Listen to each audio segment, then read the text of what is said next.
Baik, Assalamualaikum warahmatullahi wabarakatuh. Mungkin perkenalan dulu, nama saya Danang Aradian sebagai Ketua Umum Forum Wartawan Teknologi atau Forward, sekaligus yang akan menjadi moderator di malam ini. Isu yang kita angkat malam ini luar biasa penting, jadi ini dengan adanya judi online, isunya yang udah begitu masif ini, kita juga menjadi terdorong untuk kita harusnya bisa ikutan atau memberikan solusi terhadap apa yang terjadi sekarang gitu. Kita harapkan nanti apa yang ada di diskusi ini akan menjadi bahan yang sangat penting buat teman-teman, karena mengingat dampak dari judi online ini juga luar biasa. Kalau kita ngelihat ini mengutip dari PPATK, ada Pak Danang di sini, namanya juga sama, Danang juga. Izin Pak, ini dari 2021 60 triliun, 2022 100 triliun, 2023 327 triliun, dan Q1 2024 udah sampai 100 triliun. Ini udah luar biasa sekali perputaran uangnya yang ada di judi online ini. Nah, mari kita akan sama-sama bahas sebenarnya apa yang terjadi dan apa yang bisa dilakukan sama stakeholder yang ada di sini. Cifara mungkin bisa memberikan sepatah dua kata-kata terkait judi online ini. Mungkin Cireva juga udah sangat mengikuti dan bisa memberikan masukannya. Monggo Cif, terima kasih. Selamat malam semuanya. Assalamualaikum warahmatullahi wabarakatuh. Salam, Om Swastiastu, Namo Buddhaya. Chief Danang Kuadrat, Danang dua-duanya gitu. Chief Eik dari Komdigi, Mbak Unik, kemudian Chief Ferry yang di sebelah saya nih, baru ketemu saya. Saya memang di Dana sekarang. Ya. Jadi saya diskusi dengan teman-teman di Dana. Dana ada namanya Mbak Dina. Mbak Dina itu salah satu C-level di Dana, ya, berkaitan dengan judi online, karena pemberitaannya kan kita simpang siur, nggak tahu, nggak jelas. Kita juga di concern ini apa yang terjadi sebetulnya di dalam konteks ramainya judi online. Masalah judi online ini juga sebetulnya bukan masalah di Indonesia saja. Tadi malam saya sengaja menyimak, ya, listen pas saat ada di CNA, ya, Channel News Asia, melaporkan hasil surveinya dari di Singapura. Itu ada lembaga yang menangani kesehatan atau mental masyarakat, tapi khusus melihatnya dari sisi judi. Jadi mereka melakukan survei dari tahun 2005, setiap 3 tahun. Jadi tahun 20 dan 23 dibandingkan, baru dirilis tadi malam saya itunya, dan nanti bisa saya share di Straits Times ya. Judi di Singapura itu jumlah yang judi, karena judi di Singapura itu diatur dan boleh memang. Ada tahu di Marina Bay Sands, kemudian juga itu yang terkenal dan dikenal. Ada juga Toto dan lain sebagainya. Jumlah yang menjudi di Singapura, jumlah orangnya menurun, tetapi angka dolarnya itu naik dari menjadi $25 dari 10 atau $15. Kemudian fenomena yang kedua yang terjadi, beralih banyak ke judi online. Ya, jadi dari 0,1% ke 0,3%, jadi naiknya tiga kali gitu lah. Tapi itu di negara sana. Negara mana yang mungkin sudah 20 tahun, hampir 20 tahun lalu melihat judi ini bisa merusak mental bangsa, mempengaruhi bangsa sedemikian besar. Jadi sedemikian strategisnya yang namanya judi terhadap perjalanan suatu bangsa.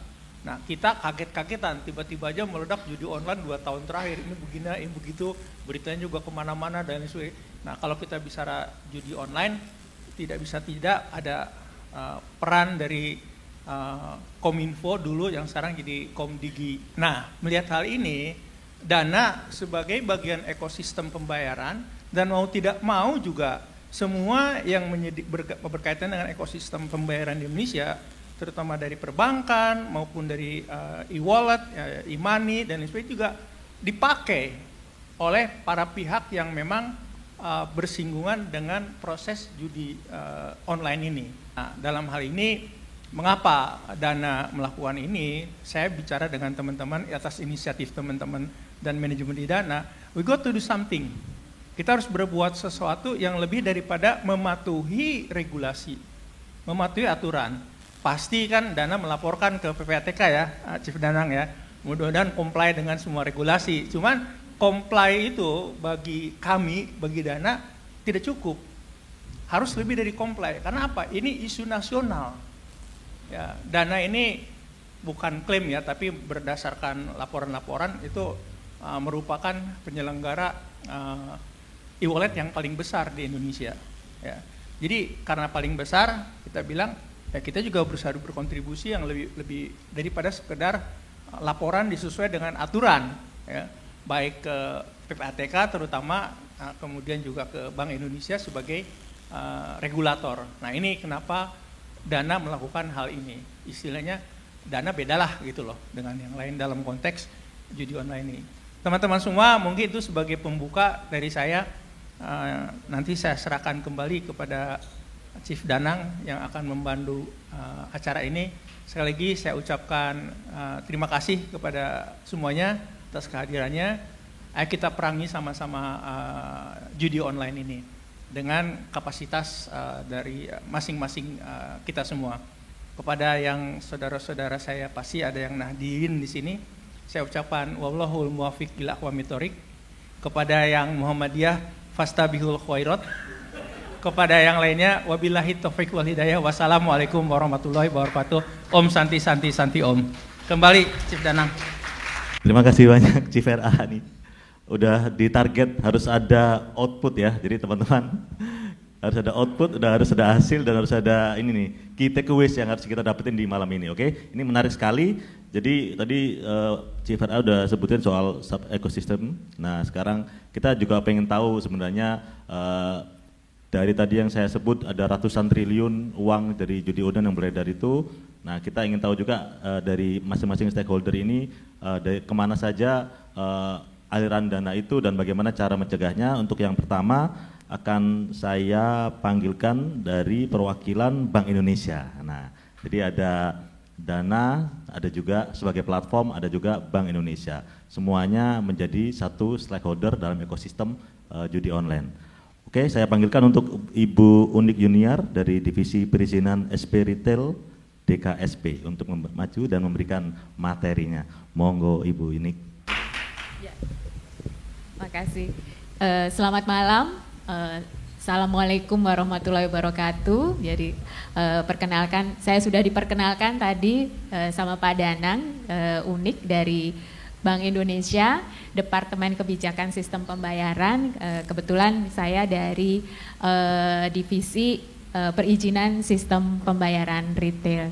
Mungkin sedikit menyampaikan materi tentang sebenarnya apa sih judi online, terus lewat mana saja sebenarnya, dan sebenarnya apa yang sudah diupayakan kita dari regulator. Jadi sebenarnya judi online ini memang sudah isu nasional sebetulnya, dan dari sisi pencegahan maupun pemberantasannya pun sebenarnya sudah ada satuan tugas nasional juga gitu ya, berbagai kementerian berkoordinasi sesuai dengan tugas dan kewenangannya masing-masing untuk mencegah maupun menindak terkait judi online ini. Secara nasional ini kayak sudah darurat judi online gitu, karena memang sudah sangat masif gitu ya, dari sisi pemain gitu ya, kebanyakan ada yang anak kecil gitu ya, yang umurnya masih sekolah sampai yang sudah berumur gitu, dan memang ini seperti yang disampaikan tadi, perputaran uangnya terus dari semakin tahun itu semakin meningkat gitu, dan berbagai modus yang digunakan juga semakin banyak. Nah ini sih sebenarnya jumlah pertumbuhannya semakin meningkat, dan pola pintu masuk masyarakat di judi online ini macam-macam, bisa transfer, bisa dari kita top up di minimarket, bisa lewat uang elektronik seperti Dana gitu ya, lewat bisa juga lewat KRIS gitu, yang salah satu programnya Bank Indonesia juga ternyata dimanfaatkan juga untuk judi online. Nah ini modus-modus sebenarnya yang sering digunakan untuk mentop up supaya bisa main judi online. Baik, nah ini sebenarnya modus-modus cara men-top up yang paling sering bank transfer. Jadi sebenarnya nanti akan ada ketika masuk ke website online ada nomor rekening yang kita bisa top up gitu ya. Kita bisa top up nanti transfer ke situ, entah nomor rekening, bisa jadi juga uang elektronik, tapi ini lebih transfer lewat bank. Ini yang paling sering, atau lewat UE, ya depositnya lewat UE, rekeningnya rekening uang elektronik, biasanya juga uang elektronik server base, karena yang paling gampang dan digitalisasinya paling sering digunakan ya kita transfer atau kita pakai uang elektronik. Kita kan hampir tiap hari udah pakai uang elektronik untuk keseharian kita, baik untuk belanja gitu ya, untuk membayar tagihan, ataupun kalau kita membayar transportasi menggunakan kris atau belanja di merchant fisik dengan kris, atau ternyata deposit pulsa, jadi rekening pulsa tapi nanti ujungnya akan bisa dicairkan menjadi rupiah.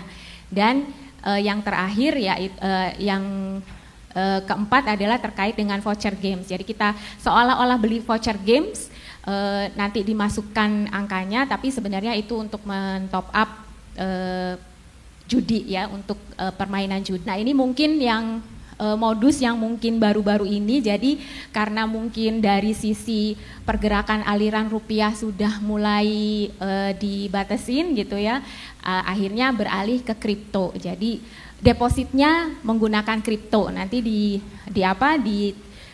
transfer kriptonya ke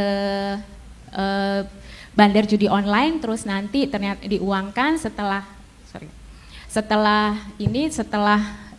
ternyata main gitu, misalnya menang, nanti ditransfer lagi ke wallet kripto si pemain, nanti baru diuangkan, di withdrawal kriptonya, dijual ke exchanger dan diuangkan dalam bentuk rupiah untuk ditransfer ke rekening pemain, atau mungkin di akhirnya kalau ini rekening bandar ditransfernya ke rekening bandar. Penggunaan kripto ini kenapa digunakan? Ya pertama karena memang kripto ini karena konsep anonimitasnya, jadi memang lebih sulit untuk dilacak dibandingkan kalau menggunakan aliran dana dalam bentuk rupiah. Nah yang kedua tidak tergantung sistem perbankan formal, karena memang kripto ketika dia berbentuk kripto itu ada suatu sistem sendiri, baru ketika dia dicairkan dalam bentuk rupiah untuk ditransfer ke rekening, nah itu baru dia masuk ke rekening perbankan. Nah ini yang membuat modus ini mulai digunakan gitu ya, mulai digunakan oleh beberapa judi online gitu ya, penyelenggara judi online untuk melakukan top up. Nah, secara ketentuan sebenarnya kita sudah mengatur bahwa penyelenggara jasa pembayaran itu harus melakukan KYC, CDD, bukan hanya untuk penggunanya saja, end usernya saja, juga terkait dengan merchantnya gitu. Jadi KYC ataupun CDD itu dilakukan bukan hanya untuk pengguna jasa, tapi juga untuk merchant yang digunakan. Terus edukasi ke merchant gitu ya, edukasi ke merchant untuk mereka tidak melakukan aktivitas-aktivitas yang melanggar ketentuan, melanggar hukum gitu ya, ataupun aktivitas-aktivitas ilegal lainnya. Dan ada juga beberapa hal aktivitas yang memang dilarang dilakukan oleh merchant gitu. Jadi pada saat onboarding harus dipastikan bahwa mereka melakukan aktivitas yang tidak melanggar ketentuan, tidak melanggar hukum maupun aktivitas ilegal lainnya. Kalau upaya dari sisi pemerintah, jadi pemerintah Indonesia sebenarnya sudah melihat judi online ini sebagai sesuatu yang darurat nasional gitu ya. Jadi pada pemerintahan Pak Jokowi sebenarnya sudah dibentuk satuan tugas pemberantasan judi daring waktu itu. Nah, terus dilanjutkan juga dengan pemerintahan yang baru, Pak Prabowo juga sudah membentuk Des Penanganan Judi Online berdasarkan keputusan Menteri Kemenko Pulkam gitu. Jadi ada beberapa lembaga yang terlibat. Nah, ini kalau dari sisi Kepres di tahun 2021 tahun 2024 ini tujuannya adalah mengoptimalkan pencegahan dan penegakan hukum untuk perjudian daring agar efektif dan efisien, meningkatkan koordinasi antar lembaga, jadi agar lembaga ini tidak bergerak sendiri-sendiri gitu, tapi saling berkoordinasi agar hasilnya, outputnya lebih efektif dalam pemberantasan judi online ini, dan menyelaraskan dan menetapkan pelaksanaan kebijakan strategis, merumuskan rekomendasi dalam mengoptimalkan pencegahan judi daring. Kalau untuk Kepres 2001 ini memang ketuanya Menko Polhukam waktu itu, wakil ketuanya PMK, dan bidang pencegahan ini ketuanya oleh Menkominfo. Untuk penegakan hukum dilakukan oleh Kapolri, tapi memang sesuai dengan Kepres ini berlaku sampai 31 Desember 2024 ini. Nah, ketika Pak Prabowo diangkat menjadi presiden, Pak Prabowo juga menekankan pentingnya pemberantasan judi online ini. Jadi tetap secara nasional masih memandang ini sesuatu yang darurat nasional dan harus ditangani secara serius. Jadi dibentuklah Des Penanganan Judi Online. Cuman memang secara struktur agak sedikit ada perubahan, jadi Menko Polhukam ini sebagai ketua pengarah pengendali, ketua desnya adalah Kapolri, dan ketua hariannya Kabareskrim. Ada 4 pokja, ada pokja preemptif, jadi pokja preemptif ini lebih untuk melakukan sosialisasi. Jadi sosialisasi ini bukan hanya dilakukan kepada masyarakat yang dewasa saja, tapi bahkan dari sejak SD gitu ya, diharapkan dari mulai kecil mereka sudah tertanam dalam dirinya bahwa judi itu sesuatu yang dilarang, sesuatu yang nggak boleh, sesuatu yang dosa gitu. Jadi diharapkan ini lebih efektif karena dari kecil sudah tertanam dalam diri mereka.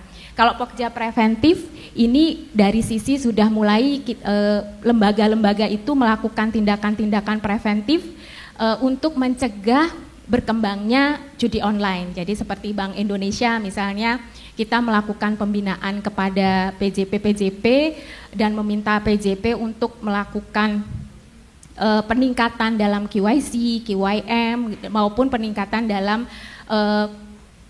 pembuatan parameter-parameter untuk fraud detection sistemnya. Nah, kalau untuk pokja penanganan LHA maupun pokja Gakum ini memang sudah sifatnya penegakan hukum ketika memang suatu instansi atau individu itu memang terindikasi melakukan judi online. Bank Indonesia kebetulan terlibat di 4 pokja ini, tapi memang ada beberapa kementerian lainnya gitu ya yang juga bersama-sama melakukan penanganan untuk judi online ini.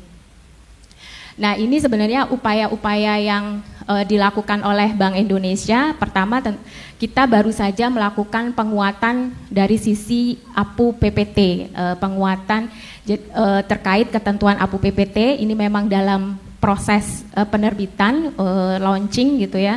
Nah, beberapa dalam waktu dekat akan diterbitkan, tapi memang kenapa ini dilakukan karena memang ada kebutuhan selain dari sisi keanggotaan Indonesia sebagai FATF, adanya mutual evaluation review yang dilakukan secara tahunan maupun BSPI 2030 dan strategi Stranas TPU TPPT. Jadi Bank Indonesia mulai melakukan penguatan untuk dari sisi ketentuan APU dan APU PPT. Jadi saat ini namanya bukan lagi APU PPT, jadi bukan anti pencucian uang dan pendanaan terorisme saja, tapi juga mengatur tentang pencegahan pendanaan proliferasi senjata pemusnah massal atau P3SM. Jadi yang diperkuat nanti adalah kewajiban tentang prosedur customer due diligence,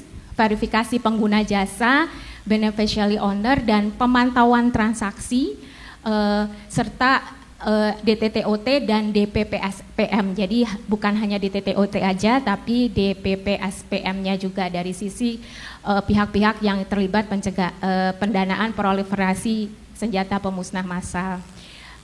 Bank Indonesia juga melakukan edukasi, jadi KPW Bank Indonesia melakukan edukasi baik dari edukasi kepada masyarakat maupun sosialisasi baik dari sisi media sosial maupun sosialisasi yang dilakukan kepada masyarakat.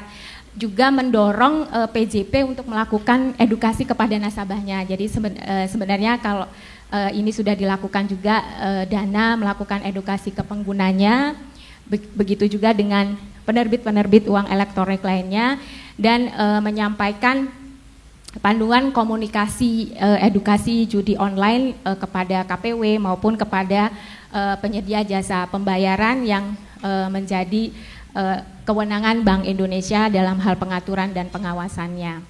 Nah, selain itu Bank Indonesia juga sudah menghimbau dan meminta kepada seluruh penyedia jasa pembayaran untuk melakukan peningkatan tools yang digunakan untuk mendeteksi transaksi-transaksi yang diindikasikan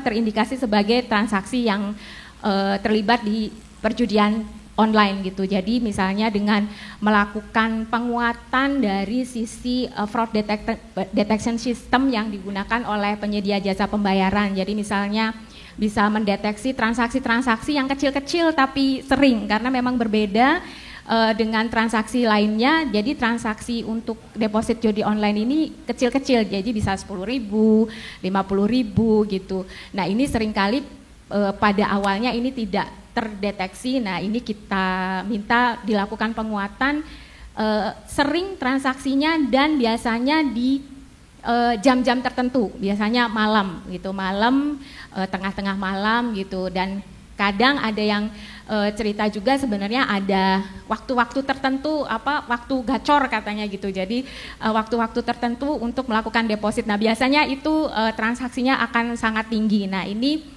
yang perlu penguatan agar parameter fraud detection system dari penyedia jasa itu dapat menangkap hal ini gitu. Selain itu memang mereka sangat cepat, jadi biasanya nggak akan terlalu banyak tuh yang kesimpan di rekening, itu nggak akan terlalu besar, terus langsung di withdraw gitu istilahnya. Jadi nggak sampai miliaran gitu udah di withdraw, karena kalau miliaran kan akan terdetek nih. Jadi memang mereka punya suatu metode-metode yang tahu loophole untuk menyiasati parameter-parameter yang digunakan oleh PJP. Jadi ini yang kita lakukan. Jadi mereka cepat sekali membuka akun, menutup akun.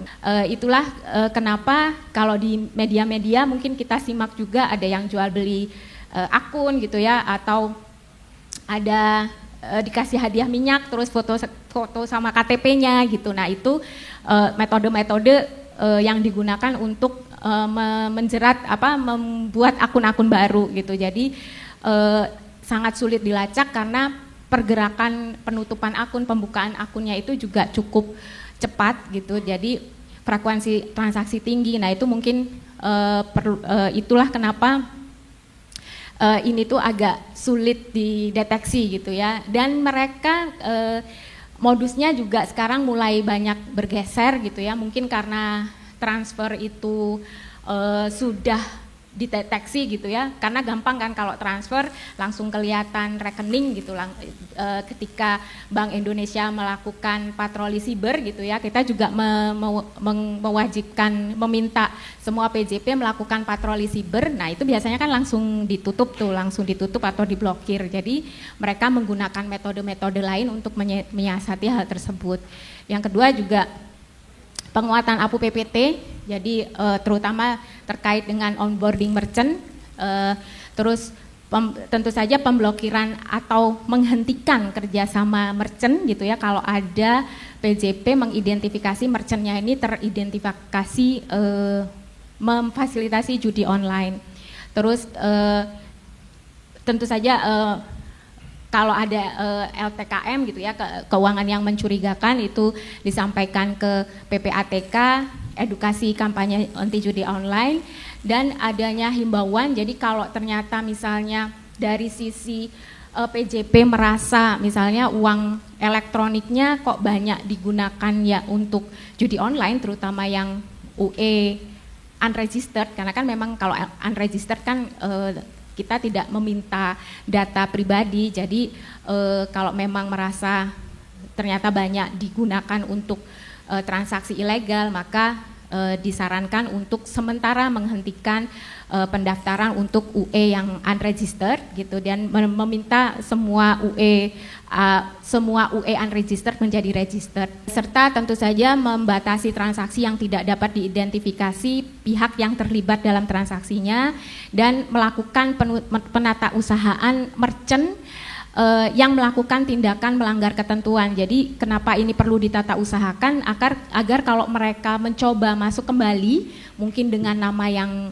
berbeda gitu ya, tapi sebenarnya pengurusnya sama, KTP-nya sama gitu. Nah itu mereka nggak bisa lagi masuk untuk menjadi merchant gitu. Jadi seperti blacklist merchant, jadi mereka di blacklist. Ya. Baik, ini sebenarnya inisiatif Bank Indonesia, salah satunya nantinya yang ada di BSPI juga dalam jangka panjang. Jadi adanya nanti payment info gitu ya. Payment info ini akan menulis sebenarnya fraudster, jadi rekening-rekening yang terdampak judi online gitu. Baik. Nah, mungkin itu yang bisa kita sampaikan. Terima kasih banyak. Wassalamualaikum warahmatullahi wabarakatuh. Tepuk tangan sekali lagi boleh dong? Capek ya tepuk tangan terus ya. Oke, langsung aja kita panggilkan panelis. Tadi sebenarnya ada banyak sekali yang pengen saya tanyakan Bu, soal fraud detection system itu menarik sekali. Kemudian sekarang TP top up-nya pakai kripto itu juga menarik juga. Mungkin nanti kita bisa elaborasi lagi. Tapi untuk sementara kita langsung buka aja diskusinya. Jadi akan saya panggilkan masing-masing narasumber untuk segera ke tempatnya masing-masing. Kita akan mulai segera. Oke, yang pertama adalah dari Pak Erik sebagai Ketua Tim Pengendalian Konten Internet Ilegal Perjudian Direktorat Pengendalian Aplikasi Informatika Komdigi. Weh, tepuk tangan dong. Pak Erik ini baru 2 minggu di Komdigi, bener Pak? Oh, 1,5 bulan. Silakan Pak, monggo. Pak Erik, kemudian ada yang namanya sama dengan saya, Pak Danang, monggo Pak. Ini PPATK, tepuk tangan dong. PPATK ini yang paling banyak kita cari ya, karena datanya selalu kita tunggu-tunggu. Kita tahu bahwa triliunan judi online itu dari PPATK gitu. Ini menarik sekali. Kemudian perwakilan dari Dana Indonesia, Ibu Dina Artarini sebagai Chief of Legal dan Compliance. Monggo Ibu Dina. Dan terakhir semua pasti sudah pada tahu ya, Ferry Irwandi, YouTuber, pemerhati sosial dan CEO Melaka Project. Monggo Mas Ferry, let's go. Pak, ini seperti apa yang sudah dilakukan Komdigi sekarang, walaupun baru 1,5 bulan, tapi pasti udah melihat pemetaan judi online. Kemarin juga sudah melakukan penutupan 100 atau ratusan ribu situs, dan yang terjadi itu seperti apa sekarang? Mungkin boleh di-share ke kita Pak Erik. Monggo silakan. Assalamualaikum warahmatullahi wabarakatuh. Selamat malam. Perkenalkan, nama saya Menharik Nur. Biasa dipanggil Erik. Saya 1,5 bulan ini baru bergabung di Direktorat Pengendalian Aplikasi Informatika Kominfo yang sekarang menjadi Komdigi, tempat TKP di mana pada waktu saya 2 minggu menjabat sudah ada 9 rekan kami ditangkap. Dan ini sebetulnya menjadi momen dari Komdigi untuk bersih-bersih. Kalau Ibu Menteri menyampaikan kami membuka ruang yang seluas-luasnya kepada APH untuk mengusut kasus perjudian online ini hingga tuntas. Jadi mungkin ada beberapa sentimen negatif dari publik apa yang telah kami lakukan dari 2016 yang tadi Chief RA juga sampaikan sampai sekarang.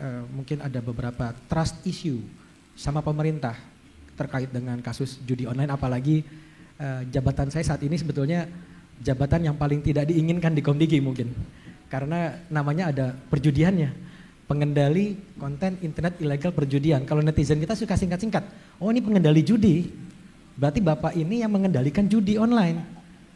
Pantesan nggak beres-beres judinya, ada yang mengendalikan gitu.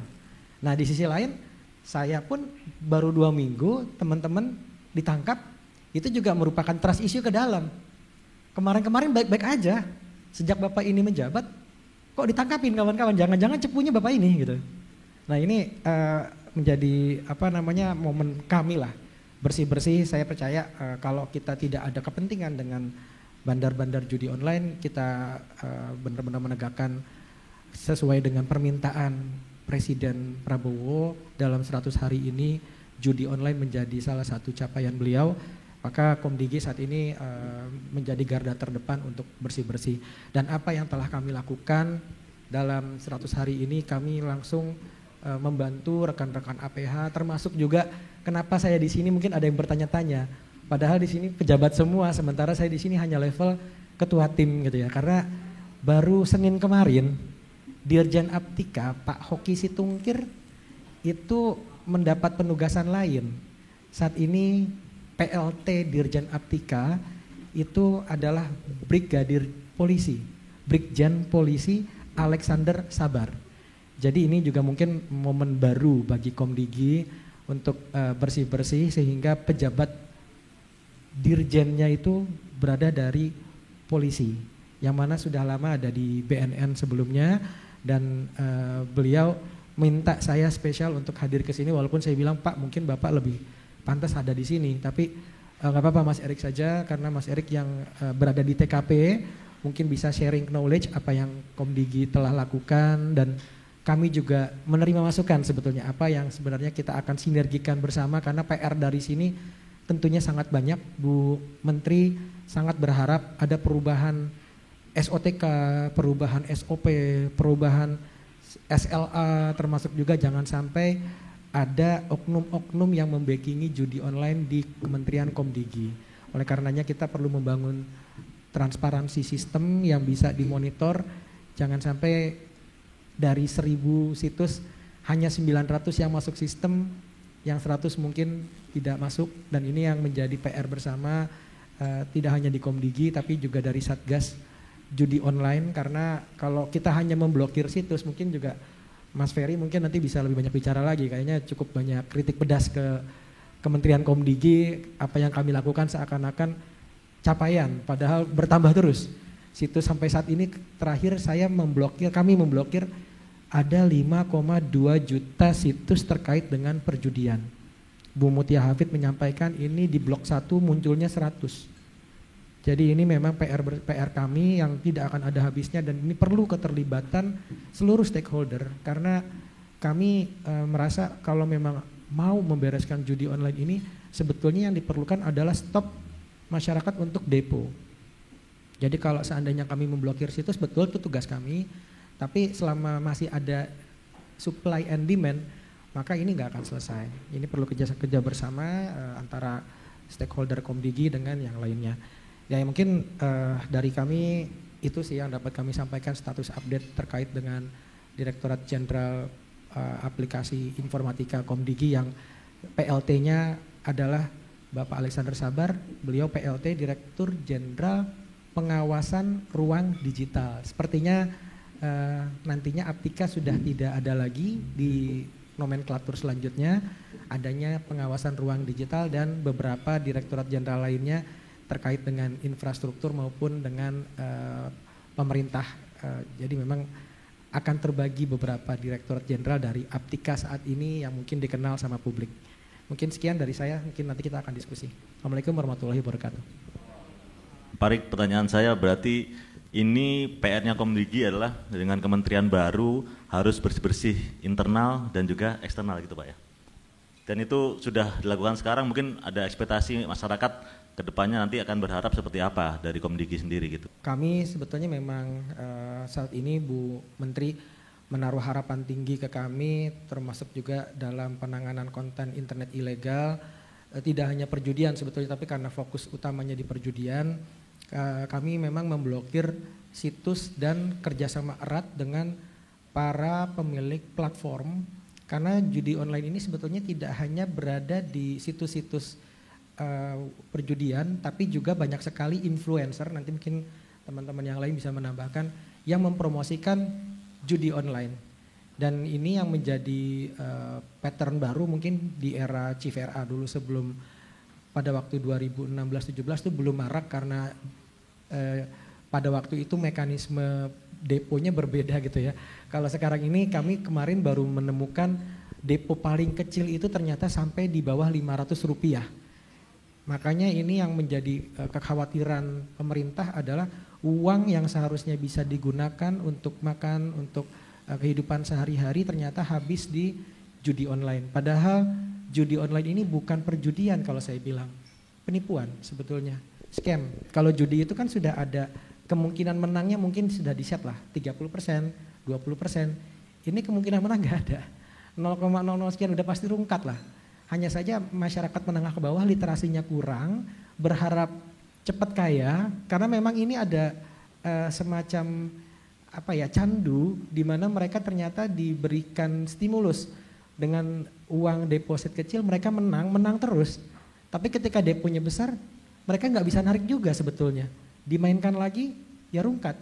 Pada akhirnya semua merasa dibohongi dengan sistem ini. Apalagi sistemnya online. Itu setiap saat itu bandar judol tuh sudah tahu. Makanya saya mungkin tadi pagi sempat ikutan acara juga di Ditjen Pajak.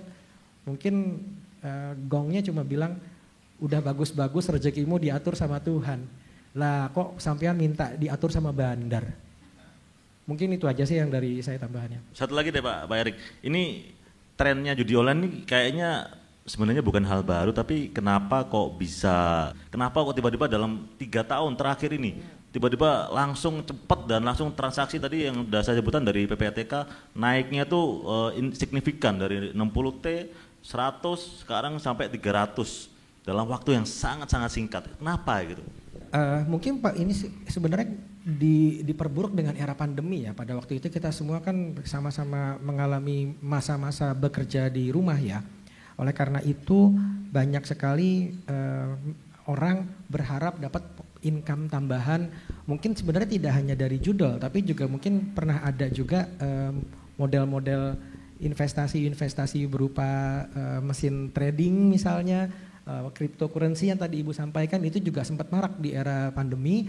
Dan juga dari judi online ini otomatis orang mencari tambahan dan peruntungan ketika uang mereka susah, ya mungkin dengan adanya judi online ini mereka bisa berharap dapat pemasukan tambahan, dapat income yang dijanjikan. Tapi banyak sekali investasi ilegal, robot trading dan lain-lain yang ternyata justru membuat masyarakat semakin terpuruk. Apalagi judi online ini menargetkan sektornya makin ke bawah yang tadi saya sampaikan. Tadinya mungkin orang judi minimal 500.000. Kalau sekarang cuma tinggal 10-20 ribu, dan ini mekanismenya juga menggunakan skema yang cukup serius gitu ya kalau saya bilang, karena rekening-rekening yang digunakan bandar judol ini sebetulnya bukan rekening milik mereka. Mereka beli rekening dari masyarakat kecil yang nggak ada saldonya, diiming-imingi, kamu boleh nggak rekening kamu saya beli 1 juta, 1.500.000 atau 2 juta. Jadi mereka dengan willingly memberikan nomor rekening mereka untuk masuk ke mobile bankingnya dan digunakan untuk menampung rekening judol. Dan ini yang menjadi kekhawatiran bahwa sulit sekali untuk men-trace mereka karena mereka menggunakan rekening orang, dan mekanisme untuk depositonya juga untuk deponya sendiri tidak hanya menggunakan rekening bank tapi juga dompet e-wallet, mungkin ada Dana, GoPay, OVO dan lain-lain, termasuk juga pulsa. Dan ini yang juga menjadi kekhawatiran dari Bu Menteri adalah ada beberapa game yang dulunya ada mekanisme cash out lalu sekarang berubah menjadi pulsa. Jadi bukan cash out tapi pulsa. Nah, pulsa ini sendiri ternyata ada layanan yang mengkonversi pulsa ke rupiah. Jadi daripada pulsa kamu nganggur, saya beli deh 80%. Punya berapa? 1 juta, ini 800.000. Jadi ya daripada uangnya bentuk pulsa nggak bisa dipakai, bisa ditukarkan dalam bentuk rupiah. Itu ada yang layanan seperti itu, dan ini yang menjadi kenapa judi online ini cukup marak. Oke, terima kasih Pak Erik. Langsung ke Mas Ferry deh. Mas Ferry kayaknya tadi udah pengen menyampaikan, tidak sabar lagi menyampaikan unek-uneknya. Ini semuanya wartawan, Mas Ferry mungkin bisa langsung disampaikan. Mungkin dari Mas Ferry sendiri mengamati dan kemarin juga udah menyampaikan, kita memang perlu orang-orang seperti Ferry Irwandi ini untuk menyampaikan kritik dan secara tegas dan pedas dan masif gitu. Oke, Mas Ferry mungkin boleh disampaikan Mas, apa kira-kira yang Mas Ferry lihat selama ini dan perkembangan judi online yang ada sekarang, belum sampai solusi, tapi mungkin dampaknya, dan monggo saya kasih waktu dan tempat, saya persilakan. Oke, selamat malam semua. Assalamualaikum warahmatullahi wabarakatuh. Perkenalkan sebelumnya buat yang belum kenal, nama saya Ferry Irwandi. 10 tahun jadi PNS dulu di Kementerian Keuangan. Setelah selesai jadi PNS, bukan selesai ya, mengundurkan diri jadi PNS, malah ngurusin judi online, kan lucu juga sebenarnya, tapi it's okay, nggak masalah, karena emang dampaknya secara makro itu besar sekali gitu loh. Pertumbuhan ekonomi kita, daya beli kita menurun, dan segala macam itu kalau kita tarik segala halnya, kita akan melihat fenomena di masyarakat kalau judi online ini lebih masif dari yang dikira orang. Kalau teman-teman wartawan atau Bapak Ibu semua cek pertumbuhan ekonomi negara di Asia Tenggara, kalian pasti akan sangat terkejut melihat negara mana yang pertumbuhan ekonominya paling cepat. Yang paling cepat tak lain tak bukan adalah Kamboja. Iya, sangat-sangat cepat. Wah, apa yang terjadi dengan Kamboja? FDI-nya baguskah? Apakah sektor manufakturnya tiba-tiba melesatkah? Apa dia udah bisa masuk ke industri 4.0? Tidak. Semua uang kita. Saya bicara dalam skop disiplin ilmu formal saya dulu ya, makroekonomi gitu. Satu hal yang perlu kita pahami adalah GDP kita itu besar dan ekonomi kita relatif stabil. Itu karena konsumsi rumah tangga. Saya beli pulsa, orang yang dapat uang pulsa dari saya beli ikan di pasar, orang yang beli ikan di pasar beli beras dengan pedagang yang lain, dan ekonomi itu berputar dengan volume yang lumayan. Makanya waktu COVID terjadi, blessing in disguise, kita salah satu negara yang steady nih karena bergantung sama Tapi ya di satu sisi karena kita sektor manufaktur kita nggak kayak Jerman, Jepang, Korea, ya kita nggak terlalu terganggu gitu ketika supply chain ini bermasalah. Nah, ketika judi online masuk, rantai konsumsi ini akhirnya putus. Saya dulu punya coffee shop, awal buka itu rame, sampai tutup pun rame. Yang membedakan adalah makin lama orang pesan menunya makin sedikit. Yang datang 5 orang, yang pesan kopi 2 orang, sisanya main slot. Dan itu terjadi, fenomena itu terjadi. Kalau Bapak Ibu semua di tepi jalan melihat ada ojek online misalnya lagi kumpul, terus mereka lagi megang handphone, itu tidak lagi belajar sesuatu atau melihat berita atau menonton YouTube. Aplikasinya pasti sama, slot. Nah, inilah yang akhirnya yang jarang sekali dibahas, bagaimana habit behavior ini mempengaruhi, dan bukan cuma mempengaruhi, sangat-sangat mempengaruhi daya beli masyarakat. Ini kita ngomong bahasa manusianya lah, bahasa sederhananya lah, dan mungkin bisa di cross check di PPATK, di Bank Indonesia bagaimana hal-hal ini terjadi gitu loh, secara tidak langsung. Dari situ akhirnya saya memutuskan di tahun 2022 atau 2023 ini saya melihat ini indikasi masalah, dan waktu itu saya bisa aman mengatakan hampir tidak ada influencer, content creator atau public figure yang berani untuk melawan dan menyuarakan ini. Mungkin teman-teman bisa cross check, nggak ada, karena once kita udah dapetin uang dari hasil AdSense, endorse segala macam, untuk apa peduli sama masyarakat? Toh bukan kita yang kena. Sementara masyarakat sekarang kecenderungannya untuk mencari informasi bukan lagi di media konservatif kan. Mereka akan nonton konten yang idola mereka akan ngelihat dan lain sebagainya. Dan saya melihat waktu melakukan itu, saya pikir saya agak nekat sih, ya, which is ya emang, tapi saya percaya saya benar, dan kalaupun nanti ada hal buruk terjadi sama saya, justru itu yang saya inginkan supaya ledakannya terjadi. Tapi ya, alhamdulillah ya selamat-selamat aja kan. Nah inilah yang harus kita temukan. Masyarakatnya bukan udah nggak sadar, masyarakat ya well educated people lah saya bilang, itu mulai tahu dan mulai terjun langsung. Nah ketika pemerintahnya mulai menindak dengan baik, medianya mulai menindak dengan baik, maka ini bisa kita redam dan bisa kita minimalisir dampaknya. Karena saya percaya judi itu sama tuannya dengan peradaban umat manusia. Nggak akan pernah bisa kita menghilangkan judi secara total, itu enggak. Tapi efeknya bisa diredam, dan seperti kata Bapak beliau barusan, Iya, ini bukan judi, ini scam, totally scam. Ini penipuan high risk no return gitu. Itu sih. Kurang lebih seperti itu, Mas. Nah, kalau kondisi yang sekarang ini seperti apa gitu? Apa namanya? Dari 2024 kemudian kita lihat nanti 2025 kondisi masyarakat dan ekosistemnya kira-kira dari sisi Mas Ferry sendiri melihatnya seperti apa? Apakah ada perubahan ke yang lebih baik dari sisi manusianya, dari sisi regulator dan dari sisi yang lain-lainnya gitu? Akankah ada? I hope so, dan saya punya optimisme. Buktinya ada acara ini. Tepuk tangan dong. Orang. Buktinya ada etikat baik gitu ya. Bahkan bukan dari sektor publik gitu, dari private pun ada etikat baik bahwa ingin terlibat dalam penanganan judi online ini dan mencari solusi atas penanganan judi online ini. Karena kita sama-sama tahu benangnya udah terlampau kusut. Kalau mau nyari bandarnya udah di luar semua. Mau bakar servernya udah di luar. Nah sekarang ini ngomong lagi soal behavior masyarakat yang udah melekat. Para pemain judi online itu kalau Bapak Ibu wawancarai, mereka bukan nggak tahu mereka sedang dibodohi, tapi hormonal otaknya udah bekerja dengan tidak wajar gitu loh. Kayak orang adiksi. Sama kayak semua perokok yang tahu rokok itu nggak sehat, tapi ya we need to smoke. Which is saya perokok berat gitu lah.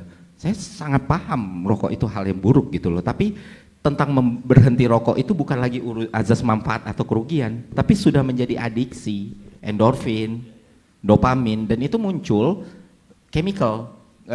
Saya ngumpulin ada sekitar 12 atau 13 pejudi online, mereka itu main judi, bukan sensasi menang yang dicari, menunggu menang atau kalahnya. Itulah yang mereka kejar. Bukan, jadi urusannya itu bukan cuma soal apakah mereka sudah teredukasi ini benar atau tidak, tapi adiksinya itu real. Jadi di BBC documentary itu udah dijelaskan soal bagaimana behaviornya para pejudi. Dan memang reaksi ketika di MRI itu kelihatan perbedaannya, dan perbedaan paling terlihat jelas adalah bukan saat mereka menang atau kalah, tapi ketika mesin roulette itu diputar. Jadi memang kita harus, sebelum bisa menemukan solusi atas satu masalah, kita harus benar-benar bisa mengidentifikasi masalahnya secara komprehensif. Jadi apakah 2024 ke atas ada optimisme yang meningkat? Ya, pemerintah, saya melihat ada, tindakannya ada, dan semoga bisa, karena ini bukan lagi jadi pilihan untuk ditindak atau tidak, tapi ini keharusan. Nggak lucu kalau Indonesia harus mengalami resesi dan depresi ekonomi karena judi. Sangat-sangat tidak lucu sekali gitu. Itu sih. Ya, kalau mengutip Mas Ferry tadi ada yang namanya DOS ya, dopamin, endorfin, oksitosin, dan juga serotonin. Itu zat-zat yang membuat otak kita bahagia. Mungkin lagi sedih, lagi nggak punya duit, dia menyalurkannya dengan itu untuk merangsang kebahagiaan instan, gitu mungkin ya Mas Ferry ya? Oke. Jadi kalau tadi mau menambahin juga bahwa journey-nya judi online ini ada C, access, play. Jadi C mereka tadi Mas Ferry bilang ada ngelihat dari platform, ada influencer yang mempromosikan, kemudian akses, karena memang tadi sudah disebut juga bahwa platform seperti Dana sangat mudah tapi malah disalahgunakan untuk judi online, dan juga play, dengan mudahnya mereka bermain tanpa ada literasi yang bagus, akhirnya jadi kecanduan dan menuju jadi ke serotonin dan dopamin dan lain-lain tadi, karena dia merasa ketagihan dengan judi online tadi. Oke, terima kasih Mas Ferry. Siap. Kita lanjut ke PPATK dulu deh. Nah, ini dia sesama Danang, Mas Danang. Oke Mas Danang, ini kita paling seneng kalau udah buka-bukaan soal angka ya. Angka judi online udah luar biasa, gede banget. Mungkin Mas Danang bisa ngasih elaborasi lagi apa yang terjadi sekarang yang sudah dicatat oleh PPATK, dan mungkin kedepannya akan seperti apa yang dilakukan oleh PPATK. Monggo Mas Danang, waktu dan pas saya persilakan. Baik, terima kasih Mas Danang juga. Assalamualaikum warahmatullahi wabarakatuh. Baik, kalau kita sesuai temanya ya, memutus mata rantai, berarti kita harus tahu rantainya ini seperti apa gitu kan ya. Kalau kita lihat di sini pasti ada demand dan supply. Demandnya sekarang berapa? Kalau tahun 2023 kami mengidentifikasi itu 3,4 juta pemain. Sekarang sudah teridentifikasi kuartal kemarin itu sekitar 8,8 juta, dan mungkin sampai nanti akhir tahun kurang lebih, sekarang masih kan data itu bertambah terus gitu ya, bisa di atas 11 juta pemain. Ya nanti tinggal kami cross cutting, artinya yang deposit di sini dan deposit di sini bisa kami hilangkan.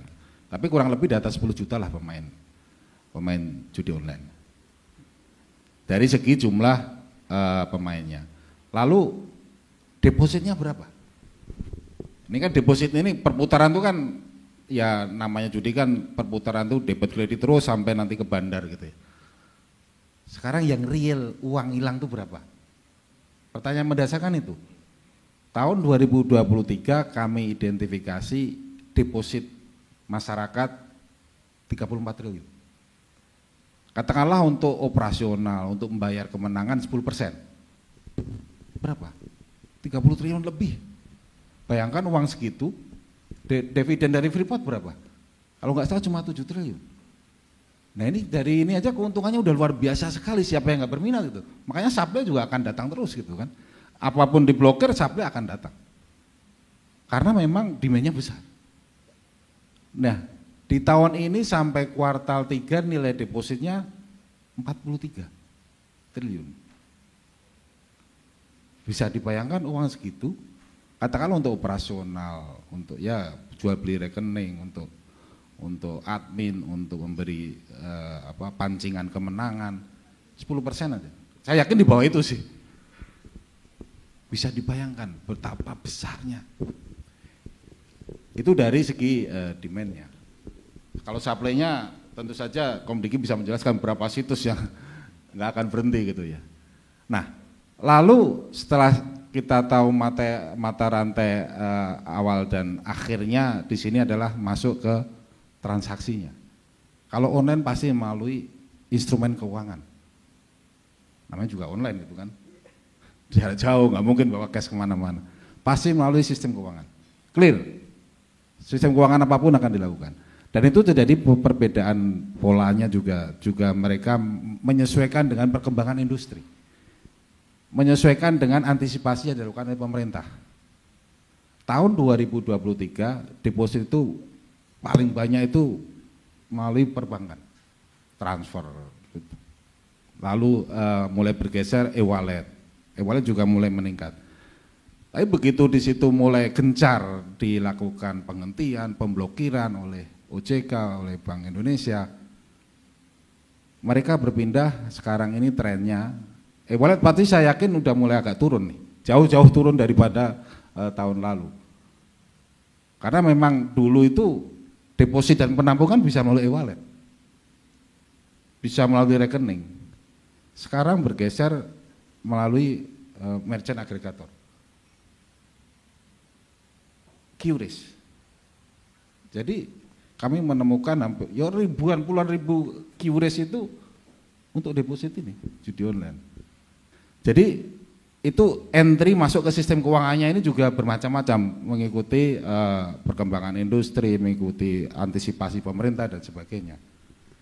Nah dari situ rantainya adalah ke payment gateway, lalu masuk ke bank pasti ujungnya nanti ke bank. Tapi kan layernya udah nggak kayak dulu, nggak kayak layer di awal. Layer di awal dulu depo di transfer gitu kan.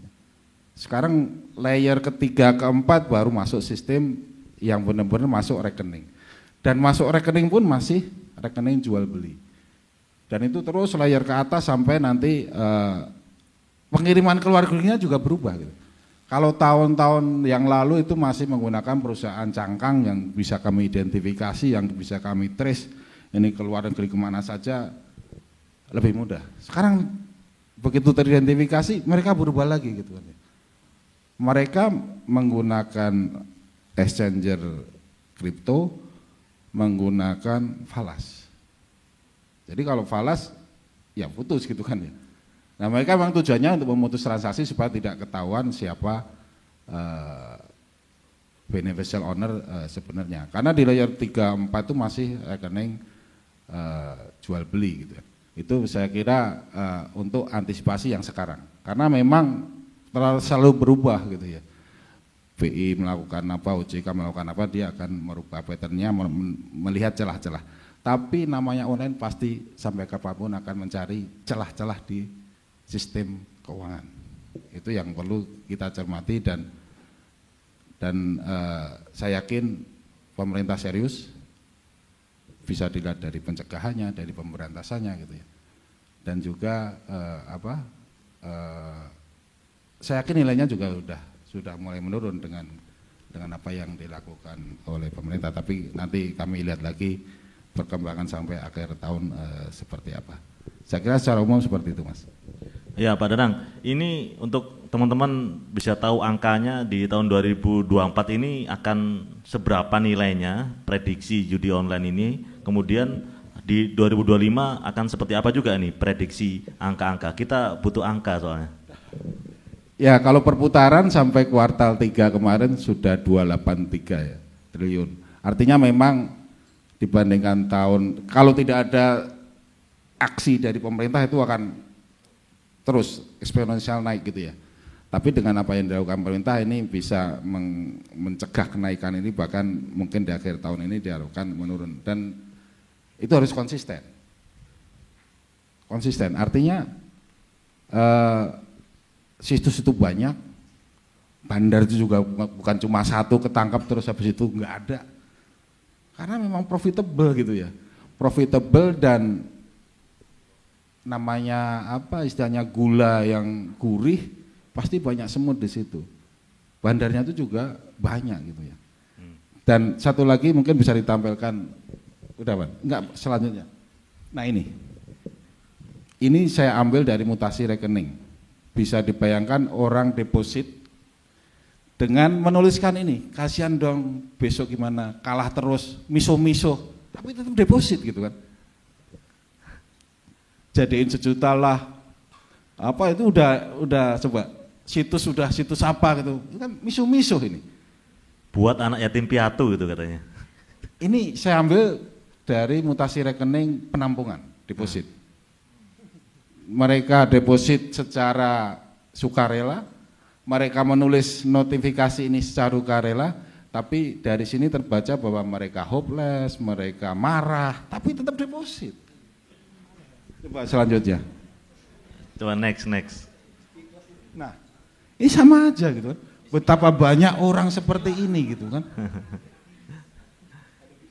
Kalau trennya itu mulai dari makin kecil nggak selama 2024 ini untuk depo-deponya? Ada perubahan nggak dari tren berapa jumlah deposit? Ya memang kecil. Kecil itu kalau yang 500 tadi kan mungkin di aplikasi itu untuk sekali main tuh minimal berapa gitu ya. Nah dia saldo di aplikasinya tinggal kurang 500, nah dia nambahin aja 500 aja supaya bisa sekali main aja dia lakukan gitu kan. Itu kan betapa dia sudah tahu permasalahannya apa tapi tetap melakukan. Ini kan orang-orang sudah bawa Tuhan juga ya, gitu ya. Ada tren perubahan nggak Pak selama Pak Danang selama 2024 ini terhadap tingkah laku manusia atau ya yang melakukan depo atau transaksi, ada nggak tren perubahan dibandingkan tahun lalu? Perubahan dalam arti yang menurun ada. Gini, kami juga melakukan pencegahan. Jadi dari segi pemerintah kami tahu by name by address semua pemain. Kami tahu. Yang ASN kami kirimin ke instansinya masing-masing, ini main. Minimal dari TNI, Polri, ASN udah clean. Sehingga semua instansi kami kirimin, nggak peduli bahwa dia main deposit berapa kali, nilainya berapa, kami kasih tahu. Biar diambil tindakan. Sehingga dari segi pemerintah tidak ada yang main. Diharapkan. Lalu selanjutnya adalah permasalahan di pemainnya yang swasta kan jauh lebih banyak. Sehingga kami juga akan berkolaborasi dan sudah menyampaikan ke surat ke menteri gitu ya. Kami akan sampaikan ke operator seluler data pemain, data nomor pemain. Di-blast bahwa kamu ketahuan bermain judi online sehingga kamu melanggar pasal 303 bis KUHP bisa dipidana segala macam, menurut agama juga apa tindakan yang bodoh segala macam. Artinya supaya demand-nya ini menurun. Oke. Gitu. Kalau dari orang per orangnya, jumlah depo, seberapa dia sering, itu ada perubahan nggak tren kayak gitu di catatan PPATK itu? Ya, kalau depo ini tetap kalau kami cermati masih sebagian besar 80% itu masyarakat berpenghasilan menengah ke bawah. Berapa tuh? Di bawah 4 juta, di bawah 5 juta? Di bawah 6 juta lah. Di bawah 6 juta? Di bawah 6 juta, dalam arti 80% ya? 80% itu. Terima kasih Pak Danang. Oke, kita langsung aja masuk ke Mbak Dina. Sebagai tadi si akses play. Nah sekarang masuk ke aksesnya, bahwa sebenarnya Dana ini memberikan kemudahan untuk melakukan transaksi dan lain-lain, tapi malah disalahgunakan oleh pengguna judi online gitu. Mungkin Mbak Dina boleh menyampaikan seperti apa yang sudah dilakukan oleh Dana selama ini dan kedepannya seperti apa gitu, mau Mbak? Oke, selamat malam semuanya. Terima kasih Mas Danang. Perkenalkan, nama saya Dina Artarini. Kebetulan mirip ya Dina dan Dana, tapi sebenarnya nama Dana nggak terinspirasi dari nama saya. Jadi saya bergabung di Dana ini sebenarnya sebelum Dananya ada gitu ya. Jadi mulai mengurus perizinan, lalu juga membuat kayak infrastrukturnya harus seperti apa sih gitu. Karena memang kebetulan pengalaman kami sebenarnya memang dari dulu ada di bidang keuangan, pernah ada di perbankan. Jadi salah satunya yang kami siapkan itu adalah antisipasi untuk financial crime risk gitu ya. Jadi di divisi saya itu ada namanya financial crime compliance gitu. Waktu Dana didirikan sebenarnya saya nggak kepikiran sih gitu ada judi online, karena Dana tuh berdiri 7 tahun yang lalu lah ya, kurang lebih gitu ya. Itu belum ada lah tren seperti itu gitu, dan niat baiknya itu adalah ya memang Dana dibikin supaya sangat mudah. Jadi semua orang, segala lapisan masyarakat, termasuk lapisan masyarakat yang terbanyak itu mudah memahami dan melakukan transaksi digital gitu ya. Jadi kemudahan-kemudahan itu dan tapi juga sudah disiapkan segala infrastrukturnya, termasuk pemantauan apabila ada transaksi yang kok aneh sih, kayak tadi Pak Danang sampaikan, apakah itu depo atau misalnya tadi transaksi-transaksi yang seperti Bu Ni sampaikan dilakukan di malam hari atau pada waktu-waktu tertentu gitu ya, itu sudah dilakukan dan dipantau. Dan kebetulan memang sejak berdiri itu Dana ini transaksinya makin lama makin banyak gitu ya, dan memang sebagian besar masyarakat terutama di kota-kota yang bukan kota besar gitu ya banyak menggunakan Dana juga gitu ya, seperti itu gitu. Lalu peningkatan ini juga semakin terlihat setelah adanya pandemi dan lain sebagainya gitu. Dan betul sejak tahun 2023 kami melihat adanya peningkatan gitu ya, transaksi-transaksi kok yang kayaknya tidak sesuai profil penggunanya gitu. Nah tugas kami adalah memang melakukan pelaporan gitu ya, melakukan penyampaian dan segala macamnya, dan memang transaksinya karena memang Dana itu diniatkan supaya bisa menjadi instrumen pembayaran dari mulai penggunanya itu bangun sampai nanti tidur lagi gitu ya, seperti itu. Nah itu kita memang udah siapkan semuanya gitu. Lalu tahun 2023-2024 itu mulailah terkait dengan judi online ini pastinya ada arahan dan lain sebagainya dari regulator, dan kami sadar bahwa penanganan atau pemberantasan atau memutus mata rantai ini tidak bisa dilakukan sendirian gitu ya. Jadi yang namanya orang mau lewat jalan, kalau misalnya kita bayangkan pembayaran itu adalah infrastruktur gitu ya, pasti bisa-bisa aja kan gitu, seperti itu. Tapi gimana caranya supaya infrastruktur yang memang diniatkan sejak awal itu sebagai dengan niat yang baik dan untuk memudahkan, jangan sampai disalahgunakan. Akibatnya akhirnya kita memang banyak melakukan pelaporan-pelaporan terhadap transaksi-transaksi yang ada terkait dengan judi online. Dan yang terakhir kami juga memanfaatkan inovasi tadi Pak Danang kan sampaikan gitu, dan Bu Nik juga, wah ini banyak sekali penjual belian akun gitu ya. Kita juga harus memanfaatkan teknologi dong gitu, apa gitu ya yang bisa kita lakukan gitu. Salah satunya inovasinya adalah kita melakukan analisa nih dari data transaksi yang banyak ini, sebenarnya kita tahu gitu, oh ini kalau arahnya ke sini nih kurang lebih ini pasti terindikasi dengan judi online gitu. Jadi kami membuat suatu inovasi di mana apabila pengguna mengarahkan transaksi ke nomor-nomor tertentu, itu akan ada alertnya, ada peringatannya, hati-hati gitu bahwa ini kemungkinan terdapat indikasi scammer atau berbahaya dan lain sebagainya. Dan bahkan untuk menghindari perjudian online, kami memanfaatkan juga teknologi yang sekarang ada gitu ya, misalnya dengan verifikasi dengan wajah atau misalnya biometrik dan lain sebagainya. Jadi kita tidak tinggal diam tapi juga memanfaatkan teknologi yang tadinya memang diniatkan untuk suatu hal yang baik gitu ya, seperti itu. Lalu apalagi yang kita lakukan, tadi disampaikan juga kan, oh ini trennya berubah-ubah gitu dari yang dulunya transfer gitu, jadi tiba-tiba jadi masuk ke kris, lalu masuk ke merchant aggregator dan apa segala macamnya. Kami terus belajar dengan jutaan data yang terjadi di Dana gitu ya, seperti itu gitu loh. Jadi kami juga memantau, oh ini transaksinya lari ke sini dan lain sebagainya gitu. Lalu kami melakukan beberapa penjagaan juga sebenarnya seperti itu, dan yang memang yang harus dilakukan adalah melaporkan, lalu juga kalau memang sudah terindikasi jelas diblokir dan akhirnya juga diterminasi hubungannya gitu ya, hubungan usahanya. Dan apalagi yang dilakukan ya pastinya pengetatan untuk proses verifikasi pengguna ya gitu, verifikasi pengguna itu diperketat. Lalu kami juga mempelajari dari merchant-merchant yang sudah ada di Dana, ini mana sih yang nakal gitu ya, misalnya seperti itu gitu. Lalu kami lakukan juga edukasi, dan yang tersevere itu adalah diblokir dan juga di terminasi gitu ya, hubungannya seperti itu. Pada satu titik kami tuh sudah melaporkan lebih dari 30.000 pengguna yang terindikasi judi online dan sudah off-board atau melakukan pemutusan hubungan usaha dengan sekitar 500 merchant ya, seperti itu gitu.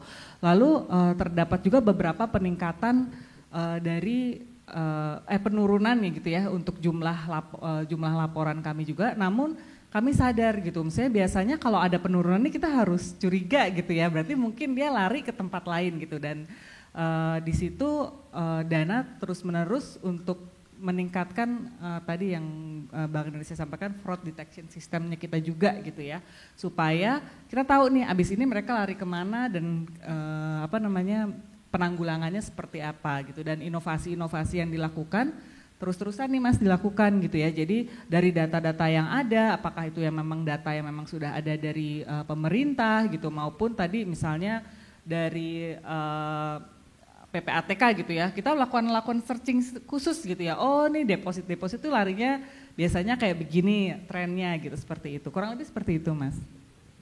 Oke, terima kasih Bu Dina. Kita langsung ke Q&A dulu ya. Mungkin teman-teman juga udah banyak penasaran juga, udah punya menyimpan pertanyaan juga. Jadi kita kasih kesempatan dulu ke teman-teman untuk bertanya ke narasumbernya.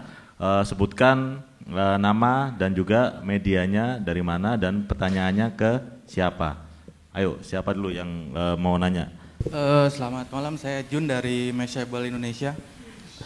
Mau nanya ke Pak Erik ya. Dari perspektif regulator nih, kira-kira ada tekanan proaktif atau langkah proaktif apa yang ditujukan ke siapa misalnya, atau ke platform atau apa untuk usaha kolaborasi yang memberantas judi ini gitu.